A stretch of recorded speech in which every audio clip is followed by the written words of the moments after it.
बारे हमार मेहरारू। हाँ हो पिसना जब साले तो नकिया चुआवे बहुत के ऊपर मेहरारू तेल लगावत हुई, हिमगंगे लगावत हुई, निहुरावत लगावत हुई, हाँ रुहरावत लगावत हुई। हमार मेहरारू 280 रुपया किलो ला तेल लगावैले, महकौआ तेल भर दे पोतले मनई तो मनई हमारे मेहरारू के माछी न पूछैली, महकौआ तेल नीबिक भर दही लगा ले। वही बेरा में हम हरवाही के ले रहे। तोरे दादा का हरवाही के वही हरवाही पे हम 5 किलो आटा पड़ो ले 5 किलो ले जाए के अपने मलकिनिया के दिहली। हमारे मेहरारू 5 किलो आटा पड़ब अब 5 लिट्टी लगौला, 1 किलो का 1 थे लिट्टी लगाए के लिट्टी में चूल सकल। अरे हाँ चूल्हे में लिट्टी सकल आ चटनी पर सील पीसल। अरे हाँ सीली पे चटनी पीसल। हम पहले सुतल है तो हमारे मेहरारू हमको प्रेम से बोलबो कर सुतल है तो हमारे मेरे को था रहे दोगलवा ना कह रे सारे दोगलवा ना कह सुतल है तो कहते आ रहे हाय ढकल पे तो ढकेली रे। तो हम कहली मेहरारू तो कहो का बनौले हो तो कहल का का दिहले हो 5 लिट्टी लगोले है 2 तू खा ले 3 हम खा ले। तो हम कहली मेहरारूआ से करे पागल हम मरल आदमी हैं, अरे मरद आदमी हैं हमके 2 थे तो तू 3 ले थे तो मेहरारू कल तो कल चोखा न है मुँह ले हवा धुआं में मर के हम बनाई तो के 3 थे हम 2 ले। तो हम कल चल बरदौली वाले घर में सुतल जाए जब पहले बोलू 2 खाई आज जब पीछे बोलू 3 खाई। हम हमारे मेहरारू जाए के बरदौली वाले घर में सुत गई करे जपा दबा दबा पटाया थे भूखन करे जब दुख दुख दुख दुख करा।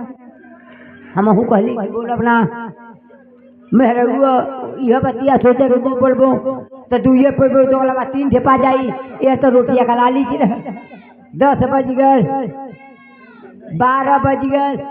हमार दादा कहले भाई लइकवा पतोया जगलना का बात है घर में कुल मरी ना गई ना ये तो रोटिया का लाली थी हमार दादा गई ना मंगनी के सीधे मांग के लिए आए के पिछुआरे से लगाई घर में गई ना आज देखना हम के हमारे मेहरारू के हमार दादा पूछने के तू मरी गल हम बहरे निकाल के भूया सुताई के गोइठी सुन गाय के टांगी मुड़ी के रख देना तब ना बोले रोटिया का लाली थी।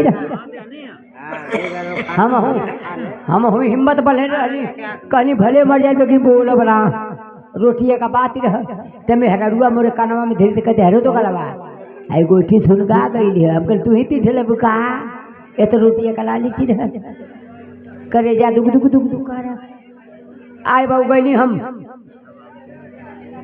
गईली हमार गांव का जितना ढौरा रहना 5 ढौरा कहना चल सारे घर के तोप दिया जा सीवान में लगे गई ना कुल सीवान में लगे गई ना भूया धई के गड्ढा खनत 15-16 पोरसा खनला जब गड्ढा में नजर गई तो हम कहीं लगा था रोटी खातिर चल जाए के पड़ी लेकिन हिम्मत बढ़ने रही बोलनी ना अले बना दे बाबू 5 ढौरा करना चल सारे जब मुँह पर मजा कर जेल में जाकर ले जा लेकिन गई ना कोई मास्टर साहब लेकिन कौने भाव में गई ना मास्टर साहब वाह हाँ हाँ हो जाए लगाइए मास्टर साहब वाह अच्छी बात है लगाइए मास्टर साहब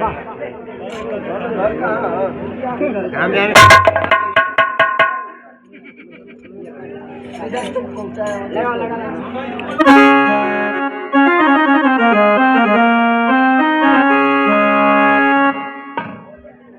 ये साहब पहले जब बारात आवा मास्टर साहब बारात आवा पहले तो नट्टी जरूर आवा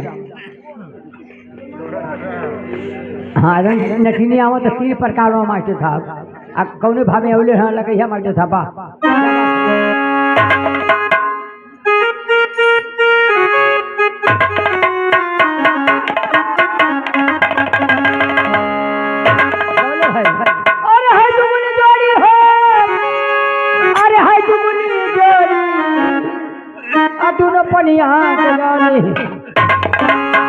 अरे खाए मास्टर बोहनी ना भाई राजा कैसे गाड़ी चली।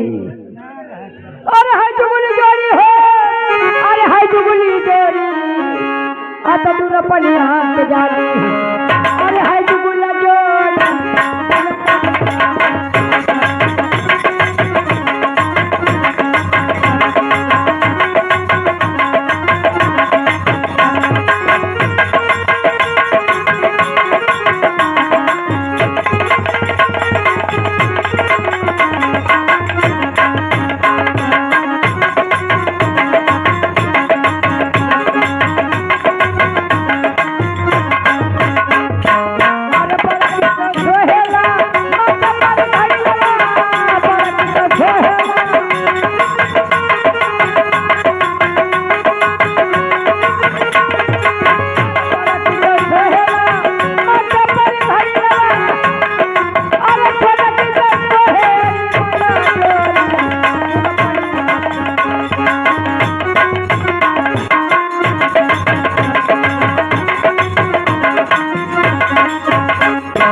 हाउ गौले आज उन्हें कब अब बहन गौना भले वो कुल गावेली का गावेली।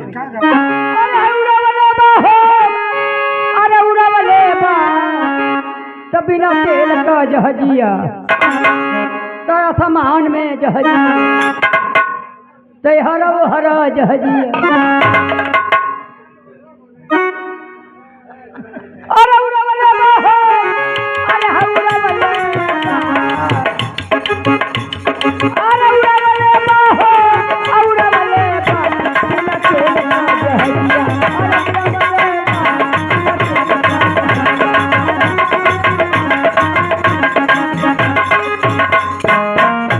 कभी हवा ना भले वो कुल गावे नहीं। अरे है मेरा जरा नास्तर में का गाड़ी मारा है जब जमा तो सवरे तो भुजावे आ जाता क्या निकालू वहां से निकाल आइए माता से। हाय देखा लगन का दीदी भाई कुछ मत बुलाओ गलत बात ये सब ठीक ना। लेकिन आइए आखिरी में गौले हमारे साहब वाह क्या बात है। आपका ध्यान किधर है? मधुशाला इधर है गौले है का गौले है। अरे अरे पढ़े गईला तसैया पढ़े गईला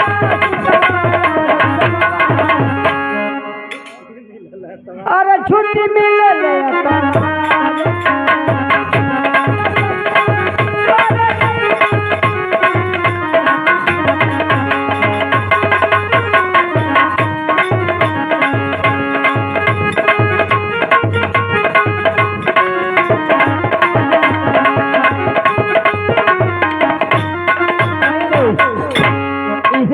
लाट प्रधान का हमारी पार्टी से आप लोगों ने देखिएगा किस में लाट प्रधान आ रही है।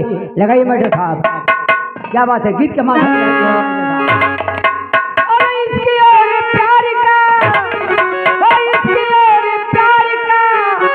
अरे मजा लीजिए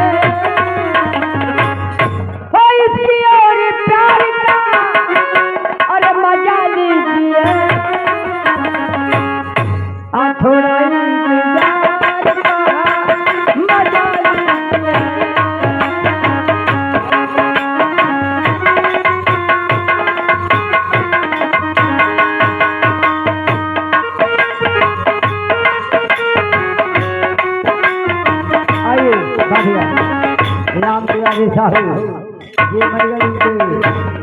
बड़ा बढ़िया 51 रुपये का पुरस्कार बिल्कुल लगा दिया हमारे एक कड़ी लगे खाली बस ये साहब ये शरीर हीरा कीमती है माटी से सस्ती है। ये शरीर हीरा कीमती माटी से सस्ती है।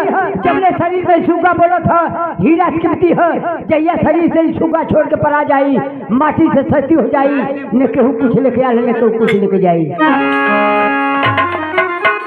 महान होता है लेकिन एक माई हो ले चाहे हमार होगा चाहे तुहार होगा माई माई हो ले माई जीवन में एक बार मिले दोबारा माई ना मिले दोबारा भाई मिल जाए दोबारा भाई मिल जाए दोबारा सब मिल जाए लेकिन माई ना मिली। लेकिन गीत के माध्यम से कहा गया हमारे साहब, माई 9 महीना अपने लड़का के पेट में लेकर ढोवे दे। तो माई से पूछा कि कौन तरह से लेकर ढोवे दे। बारे माई तुम्हारी महिमा अपरंपार बा। लेकिन गीत के माध्यम से मास्टर साहब बा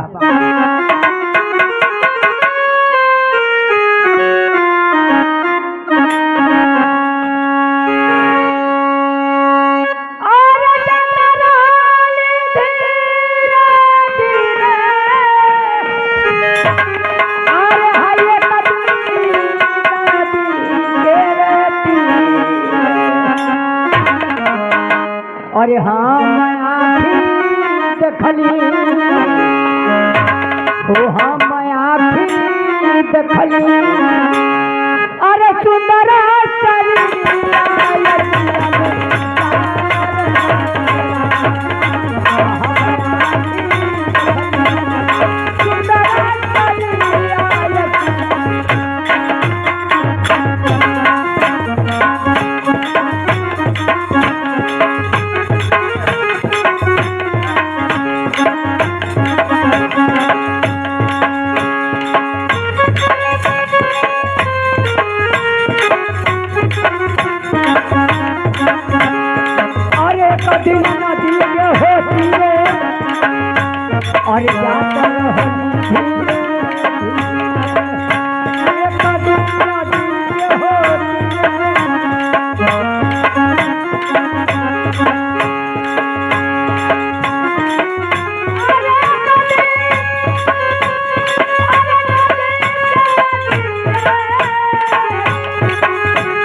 बड़ा बढ़िया पुरस्कार मेरे भैया की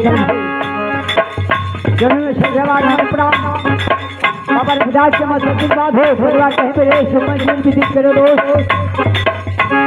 अरे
केतनो घाड़ी को हमारा गाड़ी बना लेबा, केतनो रुपया कमा लेबा, जया शरीर से सुबह छोड़ के चल जाए उहा द्वार शरीर संबंधी में की जल्दी के बहरे निकाल के यहाँ हो के लिए जरूरत ना आज साहब 2 रुपया कमाला लेकिन पिएला तू के हम हो जाए जो यहाँ रहे ना है। अरे बचावा के ले पी माना अरे भागे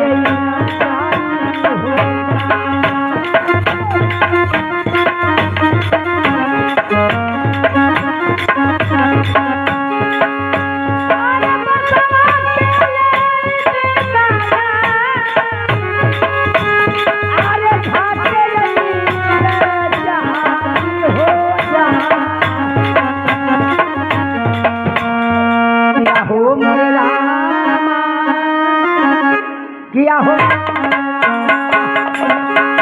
अरे अपना जमल लगा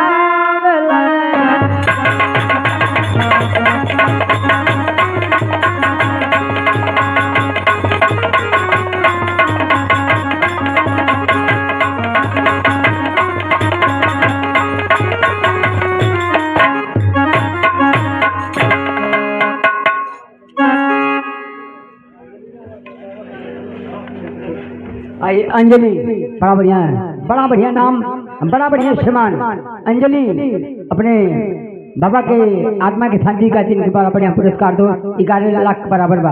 अंजलि कहीं रहे अपने माई बाप के गोदी में खेलत रहे, ईश्वर आगे बढ़ावे। ये राजू